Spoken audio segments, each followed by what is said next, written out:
And come stretch your legs. And come stretch some legs. Hey, babies.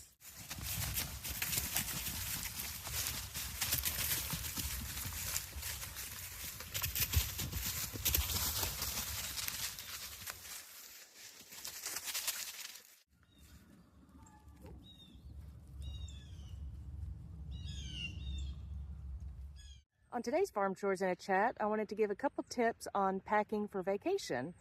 It's a good idea to put all of your medications and a change of clothes in your carry-on bag, so that way if it's delayed or some luggage gets lost, you've got some stuff to tide you over. And if you're traveling with your family, it's a good idea to split everybody's clothes into each bag, so that way everyone's got a set of clothes if somebody's suitcase was to get lost.